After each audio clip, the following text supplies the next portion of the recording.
परदेश में आकर रहना और यहाँ पर रहकर कमाना, चाहे मर्द हो या औरत, दोनों के लिए ही बहुत मुश्किल है। और यहाँ पर रहने वाला हर बंदा बहुत मुश्किल से कमाता है। हम लोगों को कोई चीज़ चाहिए भी हो तो हम उसे अवॉइड करते हैं, उसे टालते रहते हैं कि चलो इसको बाद में ले लेंगे।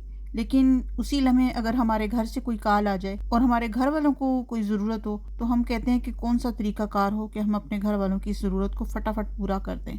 और घर वालों को हमारे पैसे लगता है कि इजी मनी है, कि बस एक कॉल करेंगे फटाफट मिल जाएंगे। हाँ, उनके लिए तो इजी मनी ही है ना, उन्हें इसके लिए कोई एफर्ट नहीं करनी पड़ती। मैं यहाँ पर माँ बाप की बात नहीं कर रही हूँ, क्योंकि माँ बाप का हक तो सारी ज़िंदगी पूरा हो ही नहीं सकता। मैं बाकी रिश्तेदारों की बात कर रही हूँ, जो कि आपके थोड़े कज़न, दूर परे के रिश्तेदार होते हैं, उनकी बात कर रही हूँ। उनको लगता है कि बस इनको तो आसानी से पैसे मिल जाते हैं, चलो कभी भी हम इनसे मांग लेंगे, और अगर हम इन्हें ना कर दें तो फिर वो लोग हमसे नाराज़ हो जाएंगे। मुझे अच्छे से याद है कि तकरीबन 10 साल हो गए हैं मुझे भी परदेश में, तो मुझसे कभी किसी ने नहीं पूछा कि आप लोग वहाँ पर कैसे टाइम गुजारते हो, आप लोग वहाँ पर अपने इवेंट कैसे गुजारते हो, ईदें कैसे गुजारते हो, क्योंकि काफ़ी ईदें यहाँ पर गुजार चुकी हूँ मैं। तो कभी किसी ने नहीं पूछा कि आप लोग ईद पर वहाँ पर क्या करते हो, अपनी ईद को कैसे सेलिब्रेट करते हो। यहाँ से 2-2, 3-3 लाख रुपए कुर्बानी के लिए भिजवाने वाले मर्द, उनको कुर्बानी की एक बोटी तक नसीब नहीं होती। यहाँ पर बहुत कम जगहों पर ऐसा होता है कि किसी को कुर्बानी का गोश्त मिल जाए, अदरवाइज ऐसा होता नहीं है। अपने पैसों से गोश्त लेकर आते हैं, पकाते हैं, ईद की नमाज पढ़ते हैं, खाते हैं और बस सो जाते हैं। ऐसी होती है परदेशियों की ईद।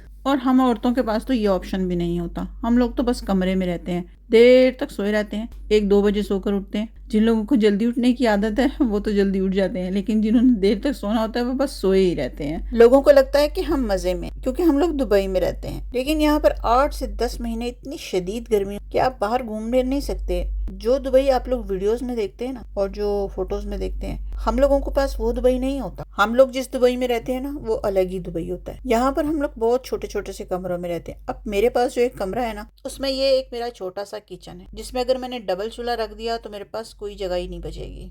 और इस कमरे का रेंट और बिजली का बिल वगैरह मिला के तकरीबन मेरा हर महीने 1500 रुपए खर्चा आता है, जिसमें मेरा खाना पीना अभी शामिल नहीं है। और 1000 मेरा आता है एक महीने का पूरा खर्च किचन का, जिसमें मैं वीकली ग्रोसरी करती हूँ। मेरे 250 दिरहम हर वीक में लग जाते हैं, तो ये हो गए 2500 दिरहम मेरी अकेली का खर्चा। उसके बाद फिर पाकिस्तान भी भिजवाने होते हैं, तो कम से कम 1500 दिरहम मेरे पाकिस्तान चले जाते हैं। मैं जिस जगह पे रहती हूँ ना, वहाँ पर आपको शेयरिंग में इतनी आसानी से कोई साथ मिलता नहीं है। अदरवाइज अबू धाबी में या दुबई में आपको शेयरिंग पे कोई ना कोई साथ मिल ही जाता है, जिसमें आप 2-3 लोग मिलकर एक रूम का रेंट देते हैं, तो फिर आपको इतना ज़्यादा जो है ना बोझ नहीं पड़ता। लेकिन एक तो मेरी ये मजबूरी है कि मैं किसी के साथ रह नहीं सकती, और दूसरा मेरी मजबूरी ये है कि यहाँ पर मुझे कोई शेयरिंग के लिए मिल भी नहीं रहा। यहाँ पर रहने का मज़ा उस वक्त आता है कि जब आप हस्बैंड वाइफ हों, दोनों कमाते हों, दोनों घर वापस आकर एक दूसरे के साथ टाइम गुजारें, एक की कमाई से खर्चे वगैरह पूरे हों और एक की कमाई सेविंग में चली जाए,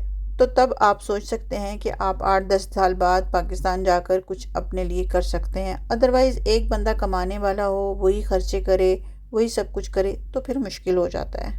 फिर उसके बाद मैंने आज ये एक नई ड्रिंक बनाई है, सोचा कि इसको भी ट्राई करूं, इसका टेस्ट कैसा है। मुझे अपने काफ़ी काम रात को आकर करने पड़ते हैं। मैं किचन साफ करती हूँ, अपने लिए खाना बनाती हूँ, लेकिन जो भी है, आप अकेले रह रहे के ना बीमार हो जाते हैं। आप जितना मर्जी सोचते हैं ना शुरू में, कि शुरू के 3-4 साल में आपको लगता है बस जी हमने तो अब कुछ करके ही जाना है, लेकिन आहिस्ता आहिस्ता जब वक्त गुजरता जाता है ना, आप चिड़चिड़े होते जाते हैं। इस बार जब मैं पाकिस्तान गई ना, तो मुझे इस चीज़ का अंदाज़ा हुआ कि जो लोग पाकिस्तान में रह रहे हैं, जो लोग पाकिस्तान में कमा रहे हैं, वो लोग हमसे ज़्यादा खुशहाल हैं, वो हमसे ज़्यादा पुरसकून हैं। उनके पास कोई ना कोई सेविंग भी है, उनके पास अपने रिश्ते भी हैं, उनके पास अपने रिलेशन भी हैं, उनके पास उनकी पसंद की एक्टिविटीज़ भी हैं। और हम लोगों के पास क्या है, एक साल में 2 महीने की छुट्टी, और वो छुट्टी भी ऐसे भाग भाग के गुजर जाती है जैसे कि पता नहीं उधार ली हुई है। और 8-10 साल गुजारने के बाद जो चीज़ें हमें लाजमी मिलती हैं, उसके बारे में तो कोई बात ही नहीं करता। गर्म पानी से नहा नहा के हमारे बाल गिर जाते हैं, और यहाँ की इतनी तेज़ धूप में फिर के हमारी स्किन झुलस जाती है, जिसकी वजह से हमें लाजमी छाइयाँ पड़ जाती हैं, चाहे मर्द हो या औरतें। ये 2 मसले तो आपको यहाँ पर हर एक के पास मिलेंगे। आप भी सोच रहे होंगे कि आज मैं ये किस तरह की बातें कर रही हूँ। आज पता नहीं क्यों मेरा दिल कर रहा था कि मैं आप लोगों के साथ अपनी ये तकलीफ शेयर करूं कि परदेश में रहना इतना आसान नहीं होता, ना किसी मर्द के लिए ना किसी औरत के लिए। तो खुदारा जो लोग आपकी खातिर परदेश में आए हुए हैं ना, उनकी कदर करें, उनका ख्याल करें, उनका एहसास करें। परदेशियों के दिल तो वैसे ही बड़े छोटे होते हैं, तो खैर, अगर आपको आज की वीडियो अच्छी लगी है तो लाइक कर लें, चैनल पे नए हैं तो सब्सक्राइब कर लें और अपने किसी परदेसी के साथ शेयर भी कर दें। मिलते हैं नेक्स्ट किसी और अच्छी सी वीडियो के साथ। तब तक के लिए अल्लाह हाफिज़।